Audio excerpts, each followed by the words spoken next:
குதிரை மாதிரி இருப்பார். அவருக்கு வந்து என்னென்னா திருவண்ணாமலையில் உள்ள ஒரு சென்னையில் இவர் கோவில் இருக்குது. 360 நாள் அந்த பெருமாளுக்கு கல்யாணம். ஒரே நாள் எல்லாம் டெய்லி வந்து அந்த பெருமாளை கல்யாணம் பண்ணிட்டு தாயாரை ஒன்றா ஆக்கி மடியில் உட்கார வச்சுருப்பார். அதில் ஒரே ஒரு சாங்கியம் என்னென்னா, கல்யாணம் ரொம்ப நாள் தள்ளி போட்டிருக்கோம், அந்த கோவிலில் போய் பரிகாரம் பண்ணால் கல்யாணம் ஆகும். இது வந்து நரசிம்மர், எல்லாருக்குமே தெரியும் நரசிம்மர் இல்லையா? தப்பா பேசுனதுனால தப்பா வேண்டாம், பெருமாள் வேண்டாம்னு சொன்னதுக்காக என்ன சொல்வார், உன்னோட நீ பெருமாள் எங்கே இருந்தாலும் இருப்பாரா? அந்த குழந்தையோட பக்திக்காக பெருமாள் வந்து சிங்கமாக வந்து கொலை பண்ணுறது. அதுதான் அது. இது உலக வளர்ந்த பெருமாள். 3 அடி மண்.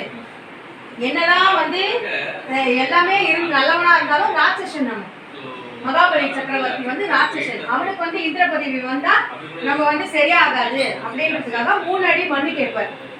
அவர் வந்து என்ன ஆணவத்துல யார் வந்திருக்கான்னு தெரியாம 3 அடி மண்ணு தானே எடுத்துக்கோ, ஏன்னா பெருமாள் துளியோன்னு இருப்பார். அவன் தப்பா புரிஞ்சதுனால முதல் அடி மேல, 2வது அடி பூமி, 3வது அடி பாதாளத்துக்கு தலையை வச்சு மிதிச்சிடுவார், உள்ள போயிடுவார். வருஷத்துக்கு ஒரு தடவை மகாபலி சக்கரவர்த்தி மேலே வந்து நம்மளோட மக்களை பார்க்கணும்னு கேட்பார். அதனால தான் ஓணம் கொண்டாடுறாங்க. ஓகேவா? வருஷத்துக்கு ஒரு தடவை மகாபலி சக்கரவர்த்தி கீழேந்து இருக்கிற பாதாள இதுலேருந்து எடுத்து மேலே வந்து மக்களை பார்ப்பாங்க. அதுதான் அந்த பண்டிகை. உலகளந்த பெருமாள்னு பேர். பெருமாள் யார் வந்து கூப்பிட்டாலும் ஆசையாக கூப்பிட்டா, நம்பிக்கை கூப்பிட்டா பெருமாள் வருவார். கஜேந்திர மோட்சம் யானை வந்து பெருமாளுக்கு டெய்லி கோவிலில் போய் இது பண்ணிட்டு இருக்கோம், பூஜை பண்ணிட்டு இருக்கோம். ஒரு நாள் அப்படி கடலில் இருக்கிறது, ஆற்றுல இருக்கிறது, குளத்துல இறங்கி பூ எடுக்கச்ச முதல்ல வந்து காலை பிடிக்கும். அப்போ பெருமாளே நாராயணா அப்படின்னு கூப்பிட்டாலே பெருமாள் அப்படியே வந்து அபயம் பண்ணுவார். ஸோ பெருமாளை எப்போ கூப்பிட்டாலும் நம்பி கூப்பிட்டா எப்படியா இருந்தாலும் வருவார். பக்தருக்கு கண்டிப்பாக இது பண்ணுவார், ஃபேவர் பண்ணுவார். அது 10 அவதாரம் தெரியும் இல்லையா? மச்ச, கூர்ம, வராக, நரசிம்ம, வாமன, பரசுராமன், ராமன், பலராமன், கிருஷ்ணர், கலிகன். ஓகேவா? அடுத்தது அஷ்டலட்சுமி. எல்லா இடத்துலையும் பெருமாளை பற்றி மட்டும் நிறைய பேசுவாங்க. பெருமாள் கதை, பெருமாள் எல்லாம் பண்ணுவாங்க. தாயாரை பற்றி ஒன்றும் பெருசாக இல்லைன்றதுக்கு அர்த்தம் இல்லை. எல்லாமே தாயார் தான். தாயாரை பற்றி தனியாக ஸ்பெசிஃபிக்காக பேசணும்னு அவசியமே இல்லை. சக்கரத்தாழ்வார் 8 திசையிலையும் 8 கையோட 8 விதமான இதுலையும் எல்லாமே சக்கரத்தாழ்வாருக்கு வந்து பெருமாள் எல்லாத்துக்குமே பெருமாள். இப்போ எல்லாத்துக்கும் அப்பா கிட்ட நம்ம போக மாட்டோம் இல்லை? ஏதாவது வேணும்னா அப்பா கிட்ட போய் கேட்கவே மாட்டோம். அம்மா கிட்ட கேட்டுட்டு அப்புறம் அப்பா கிட்ட போவோம். கரெக்டா? அந்த மாதிரி தான் அவரு. வாராகினி பற்றி இப்போ தான் கற்றுக்கிறீங்க, இன்னும் தெரியல. அது முழுசாக தெரிஞ்சோடனே கதை சொல்கிறேன். இது வந்து சூரிய வம்சம். நமக்கு காத்தால சூரியன் வராரு இல்லையா? சூரியன் வரைச்சி எப்படி வராரு? பிரகாசமாக வராரு இல்லையா?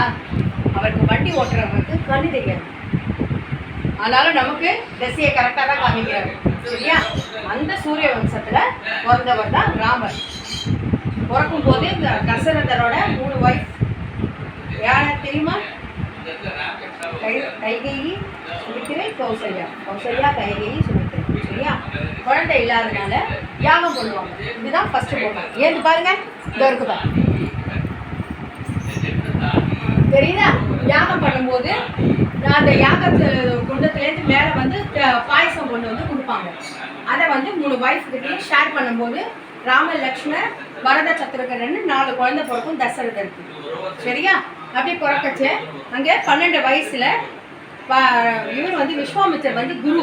விஸ்வாமித்தர் வந்து தசரதர்கிட்ட நான் உனக்கு ஒரு சகாயம் கேட்பேன், சகாயம்னா ஹெல்ப் கேட்பேன், நீ எனக்கு செய்வியா அப்படின்னு கேட்ட உடனே நான் தசரதருக்கு குழந்தை பிறந்தது சந்தோஷத்துல என்ன ஏதுன்னு கேட்காம வாக்கு கொடுத்துருவார். நீ என்ன கேட்டாலும் நான் கொடுக்குறேன், வாக்கு கொடுத்தா நிறைவேற்றணும்.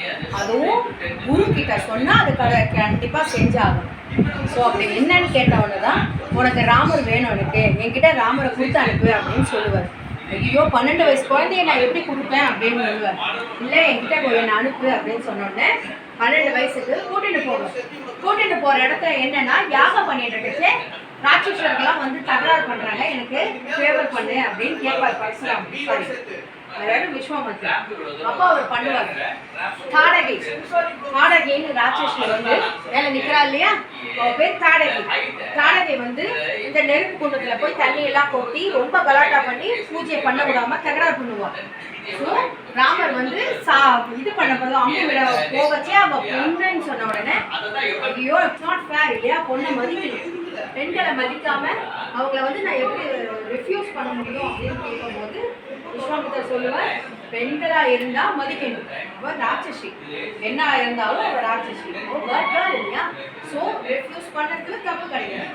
ஸோ அதனால அவ வந்து கொலை பண்ணி இது பண்ணிடுவார், தாடகை வதம் பண்ணுவார்.